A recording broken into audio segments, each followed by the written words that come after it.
Hello mechatronics students, this is Andrew Dahlen, and in this video we're going to be talking about the PanelView HMI and being able to pull up many different screens. To date, maybe we've been focusing just on a single screen, the main screen, but we can add hundreds of screens if desired, and that can show us all kinds of information. So we're going to be showing how to create additional screens, and then how can we pull up those screens based on events that are happening in the PLC. Perhaps if an output is triggered, then a specific screen would show up. Or if a tag was at a certain level, we can show a different screen. So let's get into the details of this project. So first off, I've got a brand new Logix Designer project. There's nothing inside of it. And we're going to go ahead and just create a couple of things that are going to help us out in our controller tags. So let's get some controller tags that are cooking here. I'm going to click on the edit tags, and I'm going to have a single variable here that is going to pull up the screens. So I'm going to call this screen num, okay, for the screen number, and this one I'm going to set it up as an integer. So based on the value of this variable, the screen number, we can show some different screens in our panel view. And then let's see some other details here. It would be nice, I'm going to use a couple of selector switches and push buttons, and I should have just opened up the template, but let me just create a couple of aliases here. So selector switch for I3, and then that'll be a Boolean type, and it'll be an alias for the selector switch that I have on input number 3 inside the program. There we go. And this next one, selector switch for input number 4. I know I have different names for these elsewhere, but this is just a short, concise program that shows a couple of details. So inputs 3 and 4. And again, this will be a Boolean type. All right, that creates enough for us to get started. Now we're going to create some logic in here that would be able to display different screens based on the value of these two selector switches. So let's go into the details of this.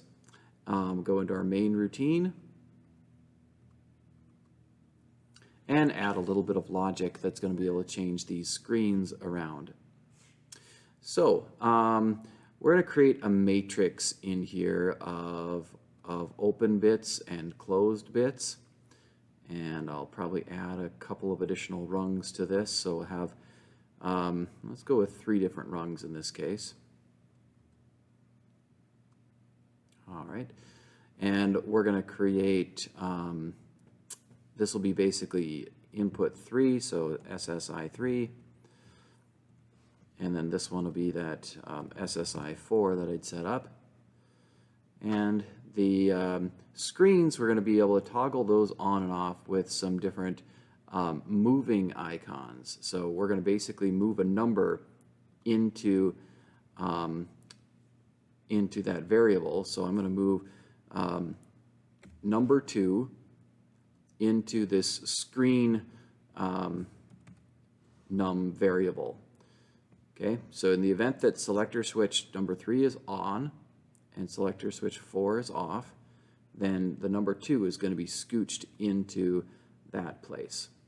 All right, let's see if I can't copy these elements. So Control C and Control V, Control V. Oh, that wasn't good. I got one of them to copy over, and then I'm just going to change these rungs up a little bit so the switches will be in a different configuration.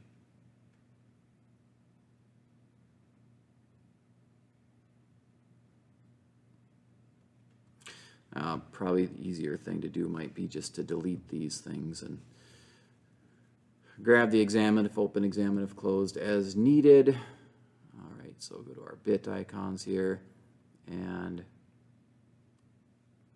we'll grab one open and one closed. And we'll switch this up. So this is still SSI3, and this is SSI4. And instead of moving the number 2 in here, we're going to move the number 3 into our screen number, and we'll see how that works in a little bit. So then the last one, we're going to have 2 normally open bits. So one here, and another one of these moves, and I'll throw that guy down here, but we're going to move number 4 into this instead. So take a look at this structure we've got here. This is SSI3 and selector switch input number 4. Very good. And I think I'll just cut this out.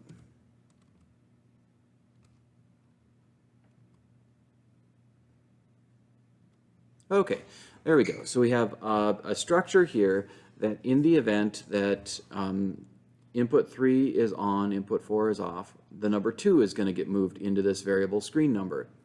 In the event that 3 is off and 4 is on, the number 3 will be moved in there. In the event that number 3 is on and number 4 is on, then we're going to be moving the number 4 into the variable screen number. So that's all I need in here to get some ability to swap between screens. And let's go ahead and download this program. So we'll go online, find our communication path, communications, who's active, give it a second to talk here, and I'll find our PLC with the Ethernet as labeled 101, go online, and it'll ask if I want to download too. So I will do that. Download. And then we'll just give that a quick test and verify that things are functional as we're expecting.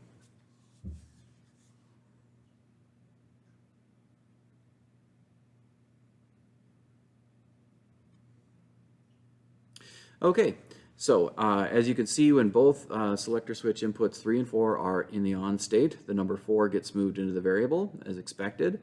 So none of the other rungs 0 and 1 are not true, but rung 2 is indeed true. So let's fiddle around with the switches a little bit here. And when none of these are true right now because we don't have all the bits, so it's going to default to whatever the last digit was. So we could perhaps change that. But in this case, you can see selector switch 3 is off, 4 is on, and the number 3 gets scooched into this variable. That's very good. And let's see if I can duplicate get the first one to work, or number 2 is in there.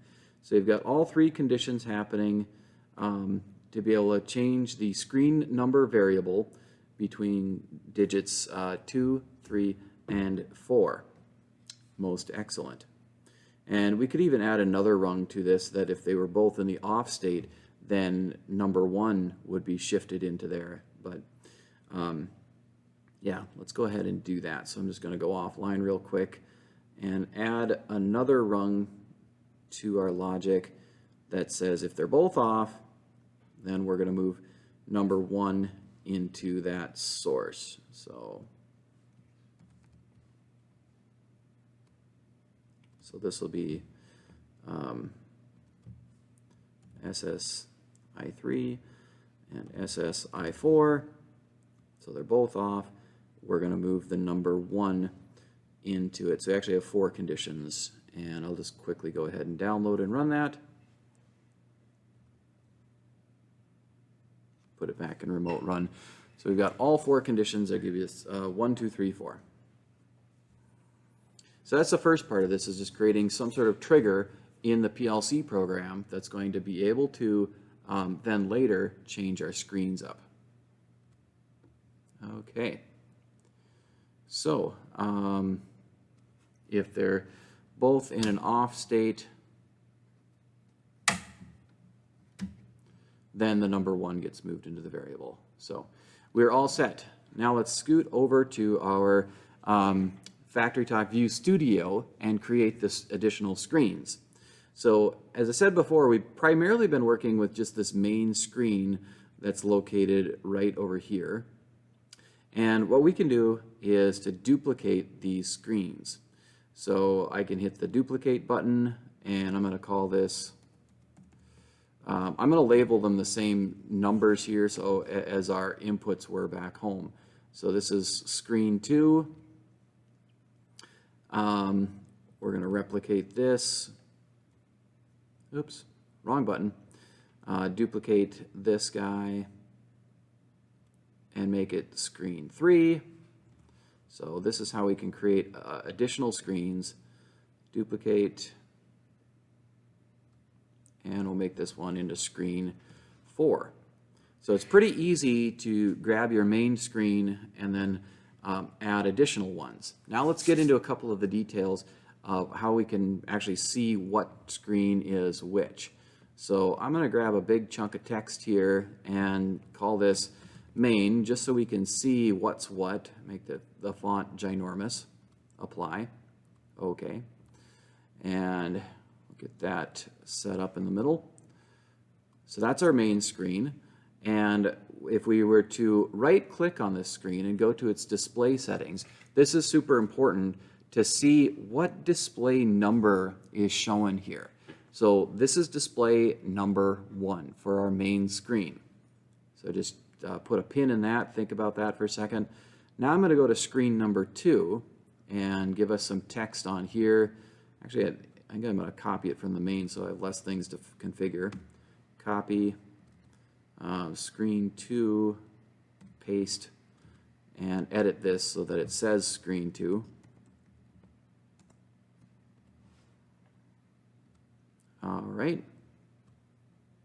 Make it center it and all that stuff. So, it could show up all kinds of stuff. But now when we right click on screen number 2 and go to its display properties, we want to see that this has a different number, a unique number. So it's display number 2. And hit OK on this. Now for screen 3, same thing. We can copy and paste the text and give us some indication that we're snapping between screens. Screen 3. Apply. OK. Move it over. Right click on it and go to its display properties and tell it, oh, that's screen number 3. Okay. And then finally, screen number 4, we'll click on that guy, give it a nice label so we can actually see that we're snapping between things. Screen 4. Okie dokie. And then we'll go to its display settings and change its number to 4. Apply. OK. So now I've got 4 different screens, the main screen and screens 2, 3, and 4. And main is screen number 1, screen 2 is screen number 2, screen 3 is screen number 3, and so on and so forth. Now how do we get them to actually pop up? That goes over here to this thing called Global Connections. So if you click on the Global Connections, give it a second here. Oh, wait a minute. I can't quite do that because I didn't create the shortcuts yet. So bear with me for just a second as I set up my FactoryTalk links communication setup because I didn't tell it to talk to the PLC yet. So let's establish our communications. All right. Give us a second to boot up here. And we've got to point to the PLC. So we're going to go to our Ethernet, and say, there's my PLC. And I'm going to add a screen shortcut to this. Screen shortcut. That should point to this. Apply. Yep. And we're going to, of course, copy from the design to runtime. Yep, yep.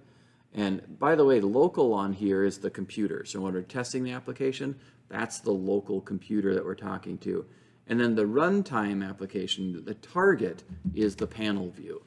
So we can test them on the computer first, and that's the communication path here. And then when we go to the runtime, that's where it talks to the panel view. So we hit OK on this. And now back to this business of our globals, our global connections. We want to connect our screen number that's being displayed to those variables in the PLC.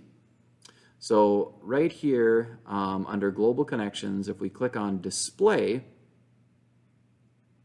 there's this Remote Display Number, and there's a tag associated with that.